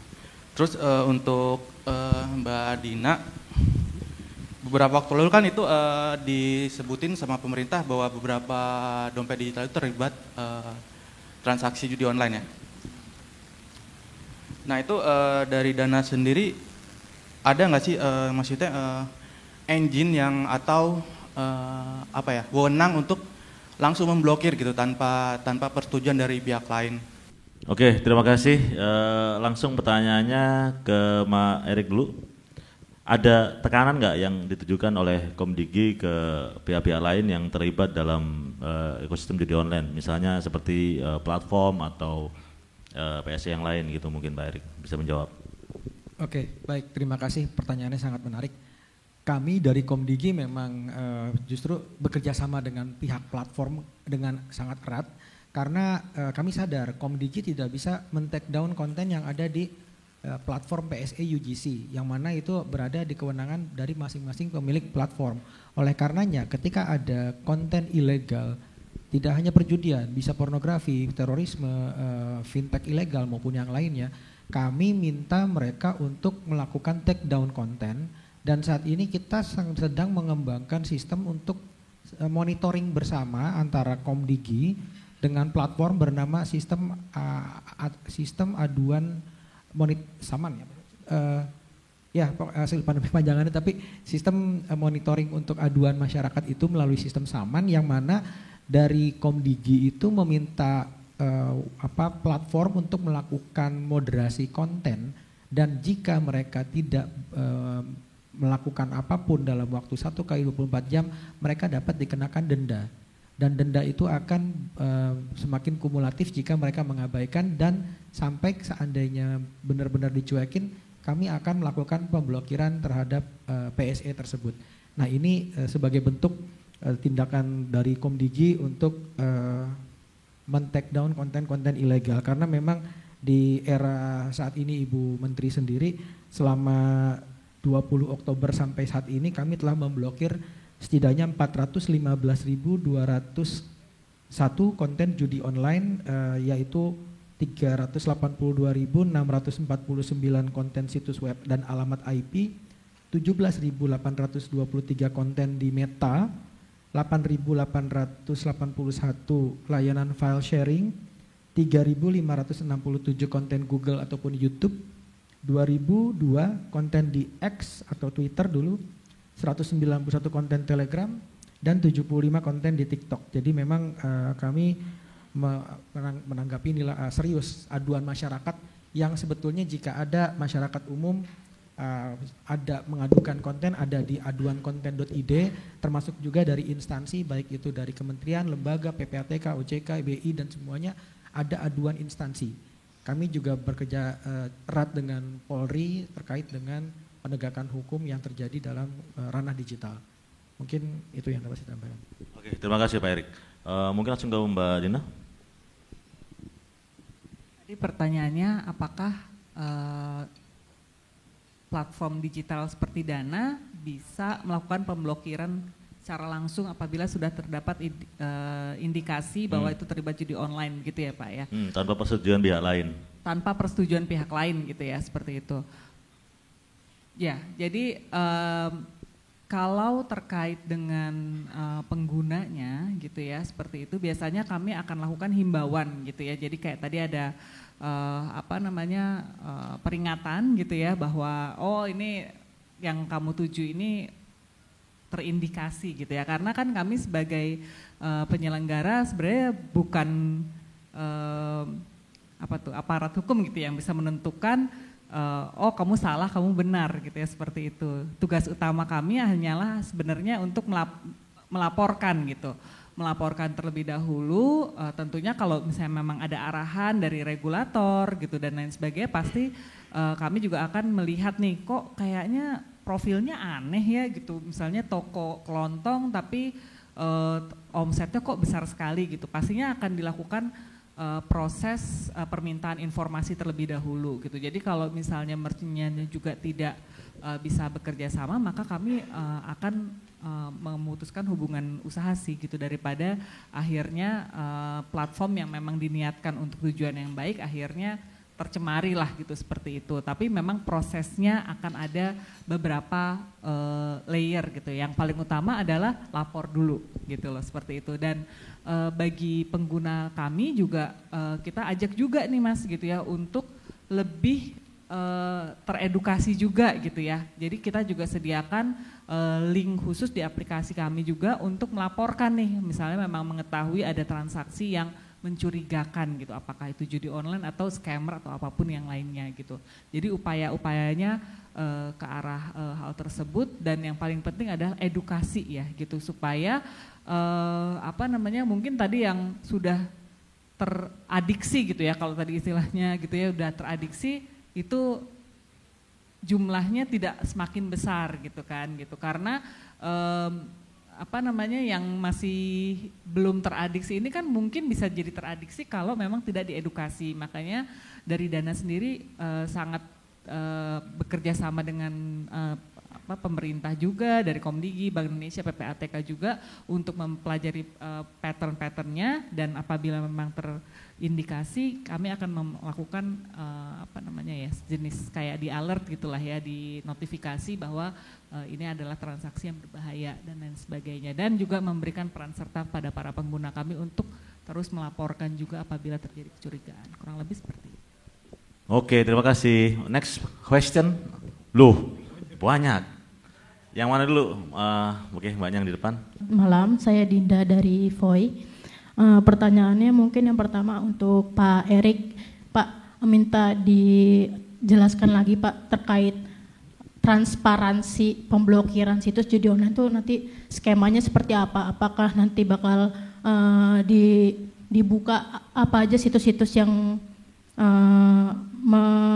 situs-situs judi online dan mana saja yang sudah diblokir seperti itu ke publik atau seperti apa? Nah, yang kedua untuk Bu Dina dan Bu Unik mungkin selain meningkatkan teknologi fraud detection system itu, apakah nantinya ke depannya memungkinkan untuk ada kebijakan terkait pembatasan jumlah transaksi, karena kan tadi transaksinya mungkin kecil, cuman sering gitu Bu ya, seperti itu. Terus yang ketiga mungkin buat Mas Ferry, Mas, tadi sempat bicara soal 2 tahun ke belakang, pemerintah tuh belum gencar seperti sekarang dalam memerangi judi online. Nah pertanyaannya apakah mungkin pemerintah ini terlambat dalam mengatasi kasus judi online ini, dan apakah mungkin kedepannya dengan upaya yang sudah dilakukan sekarang bisa menekan jumlah judi online di Indonesia? Terima kasih. Mungkin yang pertama dari Komdigi, Pak Erik, transparansi Pak. Ya. Oke, baik, terima kasih.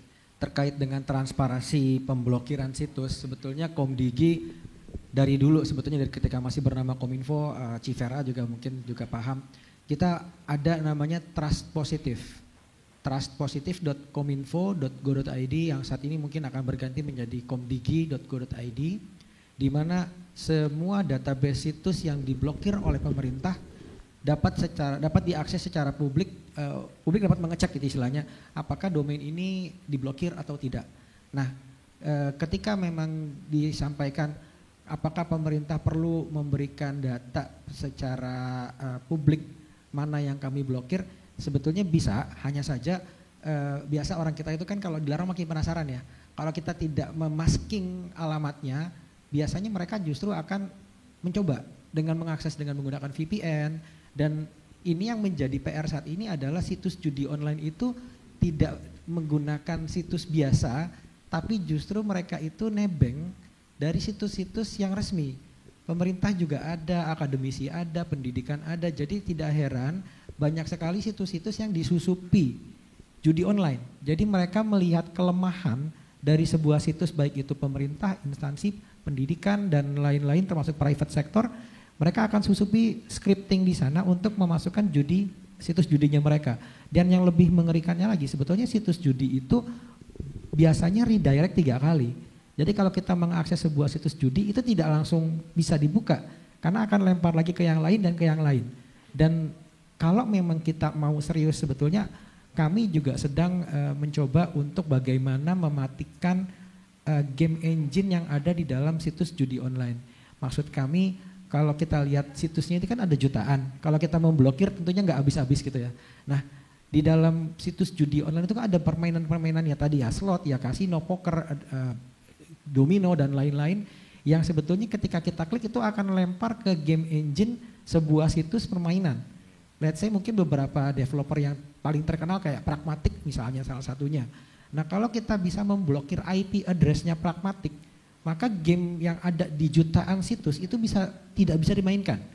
Itu sudah sempat kami coba, hanya saja ini kejar-kejaran ya. Artinya ketika kita blokir, saat ini IP-nya ada sekitar 5 atau 6 IP yang kita blokir dari TKP BSE di tempat kami, itu mereka langsung shifting mengganti lagi dengan IP yang berbeda. Nah ini yang sebetulnya menjadi PR bersama, bagaimana meliterasi masyarakat untuk tidak bermain judi online, karena sebetulnya ini mereka ada karena ada demand-nya, karena ada permintaan masyarakat, ada yang mengakses, dan kalau memang dibutuhkan data-data situs yang diblokir, itu tentunya karena jumlahnya jutaan kayaknya akan cukup repot juga mau dibacakan. Tapi kalau kita mau breakdown semuanya ya bisa saja. Hanya kan pasti situsnya itu tadi yang saya bilang cloningan. Pernah minggu lalu kami kejar-kejaran, let's say misalnya ada situs judi123.com misalnya. Itu mereka ketika kami blok langsung muncul yang 123.a, 123b, 123c dan itu kita nggak kelar-kelar. Mereka punya engine otomatis yang mendaftarkan domain dan mendaftarkan servernya sendiri. Ya. Mungkin itu. Oke, next Mas Ferry boleh menanggapi mungkin jawabannya dari narasumber 1-2 menit aja biar sekarang banyak banget nih pertanyaannya.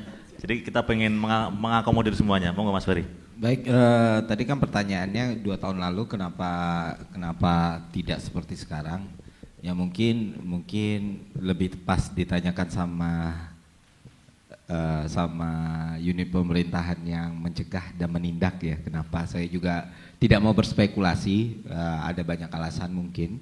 Kedua, apakah dengan penindakan seperti ini cukup? Seenggaknya sekarang semua sektor harus bergerak lah, bukan cuma tugas pemerintah doang nih.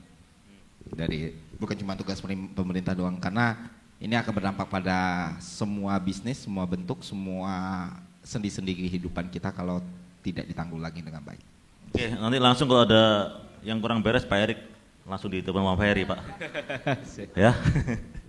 Oke, Mbak Unik mungkin langsung singkat padat ya. Dari pertanyaan tadi. Terkait dengan pembatasan transaksi ya. Jadi sebenarnya memang Bank Indonesia belum ada rencana untuk melakukan pembatasan transaksi karena takutnya kalau dibatasin transaksinya masyarakat luasnya yang akan terganggu gitu. Jadi memang belum ada.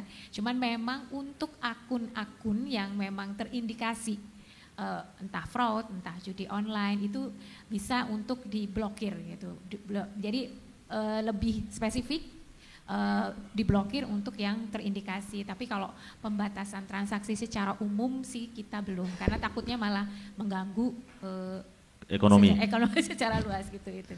Tapi fraud detection system tadi FDS sudah sangat efektif atau belum untuk menangani judi online saat ini?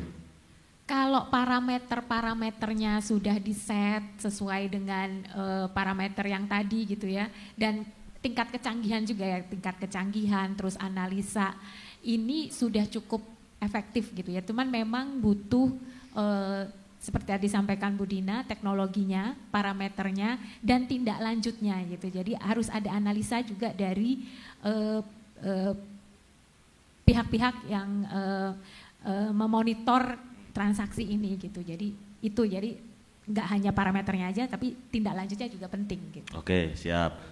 Oke, kita buka lagi. Mas Agus, ayo lanjut. Let's go Mas. Ya, perkenalkan saya Agus dari Detik. Di Komdigi itu ada direktorat baru ya, namanya pengawasan ruang digital. Mungkin bisa diperjelas lagi fungsinya apa dalam untuk pengawasan untuk di judi online ini, dan kira-kira orkestrasi dan pemetaan kolaborasi yang dalam waktu dekat ini akan seperti apa sih untuk pengawasan ruang digital ini. Terus tadi juga disebut trennya juga mengarah selain transfer dan e-wallet ada juga mata uang kripto. Itu trennya sejauh mana, apakah sekarang udah mulai meningkat atau bagaimana, dan perputaran transaksinya berapa? Terakhir soal ke PPATK mengenai SMS blast ke pemain judol itu targetnya bakal diimplementasi kapan sih? Ya, terima kasih. Oke, langsung kita jawab ke Komdigi dulu soal divisi baru dan juga ini masuk ke temanya tadi Mas, pemetaan kolaboratif antar stakeholder itu rencananya 2025 akhir 2024 ini seperti apa? Langsung Mas Erik cepat. Baik, terima kasih. Itu kalau bicara nomenklatur, saat ini Komdigi memang masih baru akan membentuk SOTK baru. Saya tidak bisa menceritakan lebih detail terkait dengan struktur eselon 2 karena memang masih restricted ya, jadi saya juga belum tahu. Tapi kalau tadi yang saya sampaikan, kan yang menjadi konsumsi publik saat ini level eselon 1 sudah terbentuk ya, artinya sudah ada PLT dari Direktur Jenderal Pengawasan Ruang Digital. Artinya kewenangan yang selama ini berada di eselon 1 Direktorat Jenderal Aplikasi Informatika itu akan dibagi ke beberapa Direktorat Jenderal yang sudah ada perpresnya, yaitu Direktorat Jenderal Infrastruktur Digital, Direktorat Jenderal Teknologi Pemerintah Digital, Direktorat Jenderal Ekosistem Digital, dan Direktorat Jenderal Pengawasan Ruang Digital. Tapi kalau SOTK sampai level satuan kerja atau eselon 2, saat ini masih belum dapat dibuka kepada publik. Jadi saya juga tidak tahu apakah akan bentuknya direktoratnya apa gitu. Tapi memang saat ini Ditjen Aptika itu kita konfirmasi sudah berganti dan tusinya akan dibagi ke dalam 4 direktorat jenderal. Mungkin itu. Itu pemetaan kolaboratif belum dijawab tadi. Pemetaan kolaboratif ini tema diskusi kita malam ini, Mas. Jadi kedepannya 2025 ini pemetaan kolaboratif antar stakeholder dari Komdigi sendiri udah ada rencana seperti apa gitu?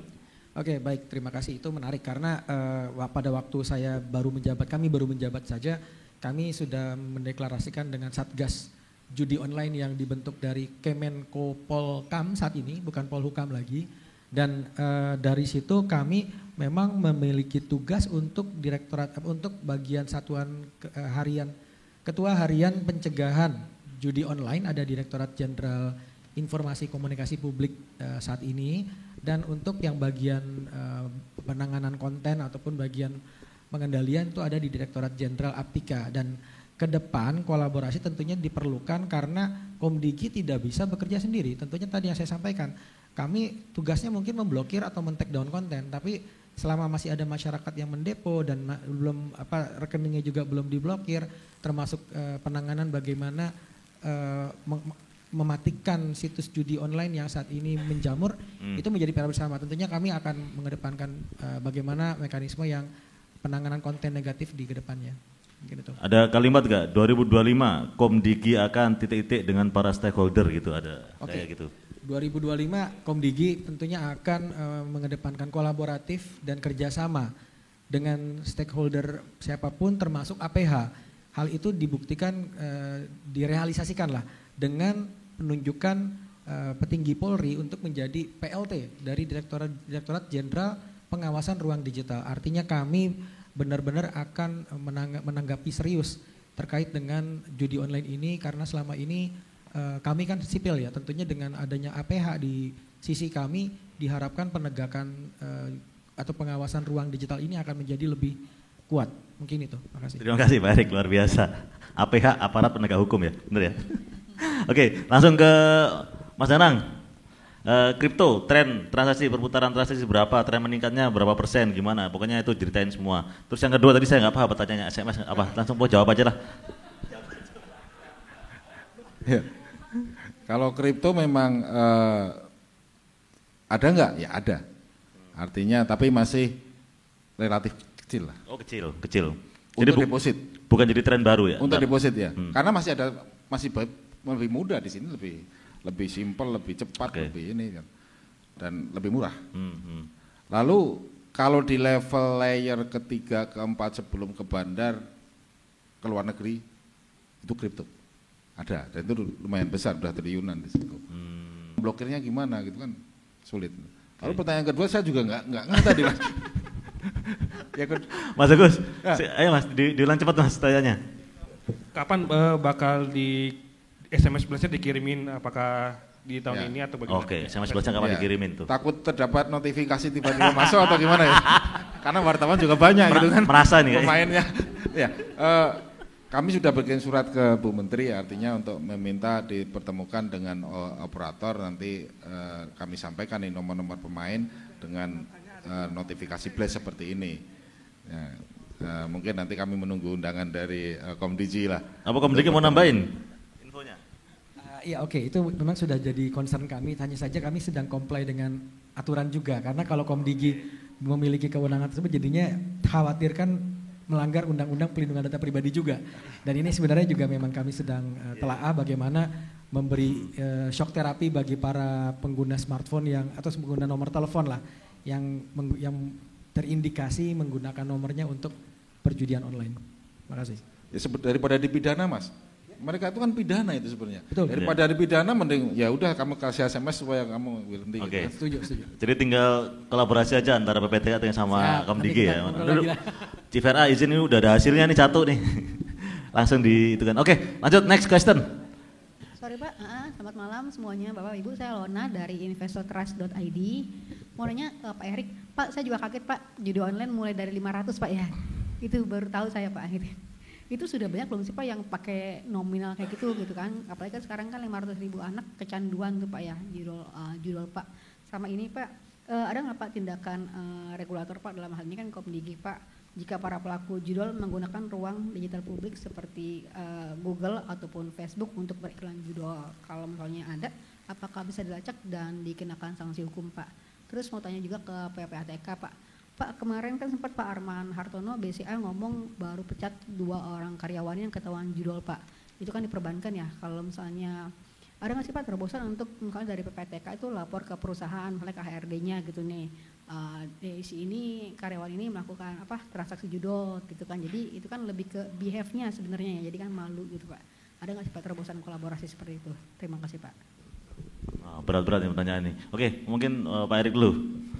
Oke, terima kasih.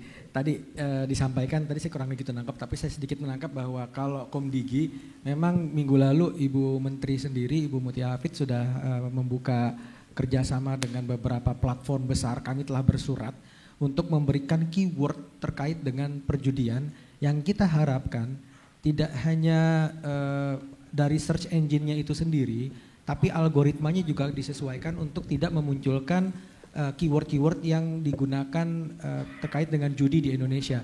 Tapi ini juga menjadi PR bersama, sama juga dengan Meta kemarin ada beberapa influencer yang mengeluhkan kenapa saya mau membuat gerakan anti judol, malah konten kami tidak tayang di Instagram misalnya. Karena judulnya sendiri sudah kami masukkan ke dalam keyword yang dilarang. Jadi ketika ada akun influencer yang bilang anti judol, judulnya sudah kena. Nah sementara kita sebenarnya sudah bilang ke Meta, bisa nggak ini harus ada algoritma baru. Kalau memang dia sentimennya positif, gerakan anti judul masa kena take down oleh algoritmanya Meta sendiri. Mereka bilang untuk bisa masuk dalam whitelist mereka akunnya harus centang biru. Jadi kalau ada belum influencer yang belum verified, terus bicara mengenai anti judul, ya judul, jadi bukan antinya. Jadi otomatis kalau memang ada influencer yang merasa, wah saya diblokir, oh Anda belum verified. Kurang lebih begitu, tapi kita sedang mencari mekanisme bagaimana keyword-keyword ini tetap bisa digunakan, termasuk juga kami sudah kerjasama erat dengan Google Indonesia untuk mendelisting aplikasi yang saat ini mungkin terindikasi game maupun aplikasi yang kalau kita cari judul gitu, tiba-tiba muncul. Mungkin salah satunya yang sedang di-highlight juga adalah Higgs Domino atau Higgs Island saat ini bernama itu ya. Nah itu kita minta untuk delisting dari Google Play Indonesia supaya siapapun yang ingin mencari terkait dengan Higgs Island itu tidak ditemukan. Itu sedang kami kerjasamakan. Keyword itu kami aktif kirimkan kepada para platform untuk dijadikan filtering yang mereka gunakan. Oke. Tapi PSE itu udah pada comply belum sih sama apa yang dilakukan Komdigi selama ini gitu? Mereka prinsipnya comply karena memang kita kan mengedepankan tadi, artinya kita kerjasama kolaborasi dan kita kalau seandainya mereka tidak comply dengan aturan kami, mereka akan kami kenakan denda. Dendanya sendiri juga mereka biasanya malas bayar sih. Jadi mereka pasti akan nurut. Nah, kayak pihak Meta sering banget ngubungin saya terkait dengan tiket-tiket yang kami sampaikan via email, baik via dari verified requestnya Komdigi, karena Komdigi memiliki channel khusus dengan para platform yang mana ketika ada konten meresahkan termasuk perjudian, mereka akan langsung atensi dan langsung di take down dalam 1 kali 24 jam maksimal. Satu lagi terakhir, Mehmet, oke langsung. Iya, selamat sore, saya Mediana dari Kompas.id. Ini pertanyaannya buat Pak Danang dari PATK. Pak, punten yang tadi instansi pemerintah yang kira-kira ada oknum-oknumnya yang nakal dan suka main judi itu, apakah bisa di share listnya itu mana aja gitu, yang paling banyak gitu Pak. Terus kedua gini, tadi kan Pak Danang kan bilang sebenarnya untuk rantainya yang dari hulu ke hilir itu bisa ditelusuri. Nah, yang menjadi pertanyaan saya, ini mungkin mohon maaf kalau agak aneh pertanyaannya. Itu siapa sih Pak ujungnya gitu, si bandarnya itu kok nggak ketahuan sampai sekarang. Kan yang saya pahami ini hanya tebang-tebang di bawahnya, tapi nggak ketahuan apakah benar asumsi masyarakat bahwa ini ada backingan oknum pemerintah gitu. Makasih Pak, mohon maaf kalau aneh pertanyaannya. Ini Kompas cetak Pak yang nanya Pak ya. Tolong dijawabnya dengan hati-hati dan benar. Monggo. Mehmet tadi nanyanya ke PPATK doang, ke siapa lagi? PPA doang, oke. Monggo Pak Danang. Padahal Kompas sudah punya ulasan sendiri juga gitu. Tapi kalau instansi pemerintah tentu saja nggak bisa karena instansi yang besar itu pasti secara persentase dia pemainnya juga akan besar gitu kan ya.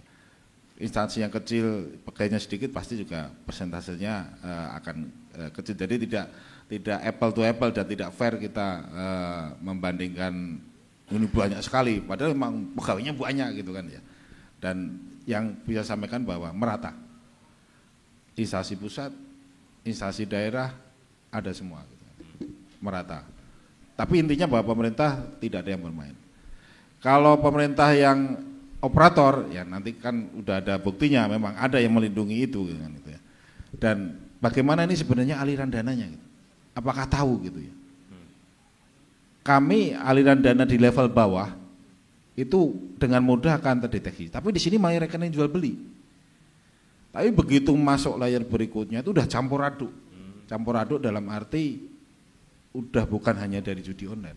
Jadi dicampur dari usaha, dicampur dari, jadi sudah mix gitulah. Dan untuk memutusnya, kalau tahun lalu itu masih dengan perusahaan cangkang dan kami bisa telusuri ini ke luar negeri, ke negara A, negara B, negara C, jumlahnya sekian, lalu kami tanya ke negara ini siapa, itu kami lakukan. Tapi sekarang udah diputus melalui kripto. Kripto itu kami mempunyai tools untuk men-trace sampai level exchanger. Masuk ke Binance 1 triliun misalnya. Kami harus tanya ke Binance, ini siapa? Binance ini ya habis itu dia jual lari ke luar negeri ya lebih sulit lagi gitu. Ya. Dan itu trennya. Lalu diputus di Kufa. Diputus di Kufa itu ditukarkan falas, habis itu ya tukar falasnya dibawa kemana itu juga repot gitu kan ya. Jadi begitu kami menemukan, dia akan merubah pola, merubah pola. Dan beberapa sudah sampai kemarin yang ditangkap itu, nanti juga ada lagi lah, tunggu aja perkembangannya. Jadi memang di beberapa layar agak susah dilacak lagi karena udah terlalu rumit untuk melacaknya gitu ya. Ya perlu apa istilah confident. Alat buktinya harus cukup. Alat bukti cukup, ada keberanian di situ bisa. Oke, terima kasih. Saya tutup dulu ya pertanyaannya, ini bisa sampai besok nih kalau misalnya kita lanjutin. Oke, mungkin terakhir kita mau tanya kita mau minta Chief RA untuk memberikan sepatah 2 kata lagi. Tadi waktu awal disuruh sepatah 2 patah, sekarang 3 patah 4 patah kata lagi gitu. Untuk melihat dari diskusi yang kita sampaikan hari ini, apakah sudah cukup bermanfaat atau belum gitu. Tadi kan soalnya ditanya, ini harus ada key takeaways-nya katanya Chief RA di awal tadi juga harusnya bilang gitu. Oke, monggo Chief. Saya bukan hanya mendengar tapi menyimak, bedakan antara hearing and listening gitu ya. Dari teman-teman semua. Pertama saya mengucapkan terima kasih kepada semuanya, dari Mbak Uni, Chief Danang Kuadrat, Chief Ferry, Chief Erik, dan Mbak Dina tentunya, dan juga teman-teman semua. Beberapa poin yang saya sempat catat tadi sambil nulis ya. Memang ini persoalan yang sangat pelik, tidak mudah. Ini Komdigi, kalau statementnya Bu Menteri bilang ditutup 1 tumbuh 100. Chief Danang PPATK yang ahlinya sendiri mengatakan dikejar sini, diputus sini, larinya ke sana. Ketahuan lagi, bikin lagi, baru kita berhasil, keluar lagi, bikin lagi yang baru. Akan terus menerus. Jadi dari kita pun tidak bisa berhenti dengan pertemuan malam ini. Ya. Jadi itu yang pertama. Terus yang kedua, tentu yang saya sebagai bagian daripada Dana, sebagai ekosistem sistem pembayaran juga harus meningkatkan kemampuannya terus menerus. Tadi ditanya, Dana bisa nggak sih blokir langsung? Kalau kita mau, kalau ada political will seperti Chief Ferry katakan, semuanya ya bisa-bisa aja. Boleh nggak sih ngeblas SMS ke pelanggannya? Pertanyaan saya sekarang di luar, kalaupun saya masih dulu tanya, kenapa mesti nanya ke Komdigi? harusnya kita tanya ke operator. Setiap kita menjadi pelanggan operator, di situ ada term and condition. Kalau haknya apa sebagai operator? Mungkin di situ loophole-nya kalau menurut saya ya. Karena begini, karena Komdigi juga pasti larinya, wah ini nanti undang-undang pelindungan data pribadi bagaimana? Jadi terlalu banyak ketakutan. Kadang-kadang saya selalu berpikir, teman-teman udah kenal lah saya, lebih baik minta maaf daripada minta izin. Enggak dalam hal tertentu ya. Selama kita tidak berkaitan dengan masalah pidana. Kalau berkaitan dengan masalah pidana, kita nggak boleh minta maaf daripada minta izin. Atau berkaitan dengan urusan agama. Selama di luar itu, Chief Danang, berani aja Chief Danang kalau saya gitu. Enggak, ini untuk kepentingan yang lebih besar. Ini saya melihatnya secara makro, tadi saya sampaikan, saya baca lagi, betul di Singapura dari tahun 2005, mereka menangani masalah judi ini adalah bagaimana judi ini bisa mempengaruhi mental masyarakat Singapura. Tadi siapa yang mengangkat ya? Apa namanya? Adiktif. Ya, adiktif. Mental. Jadi mereka itu melihatnya sudah bukan hanya masalah uang hilang, ini ekonomi daya beli menurun, tapi masalah masa depan bangsa Singapura. Memang kita tidak bisa samakan dengan Singapura. Singapura negaranya juga penduduknya lebih banyak juga Jakarta. Ya, mungkin pilgub di kita lebih ramai daripada pemilihan untuk jadi bukan ketua partai, karena ketua partai yang paling besar otomatis menjadi Perdana Menteri gitu. Lebih ramai di kita. Tapi kita juga harus punya pemikiran yang demikian gitu loh. Nah, saya sendiri pribadi melihatnya bahwa this is serious problem, bukan hanya masalah daya beli masyarakat, tapi masalah bangsa kita ke depan, pola pikirnya, mindsetnya dan lain sebagainya. Jadi sekali lagi saya sampaikan ini bukan yang terakhir, terutama bagi Dana Mbak Dina ya. Dan kita sangat welcome untuk mendapatkan masukan-masukan. Tentu bukan hanya sekedar, karena ini extraordinary ya, kalau menurut saya extraordinary situation, bukan hanya sekedar comply dengan aturan, tapi kita juga harus lebih daripada sekedar comply dengan aturan.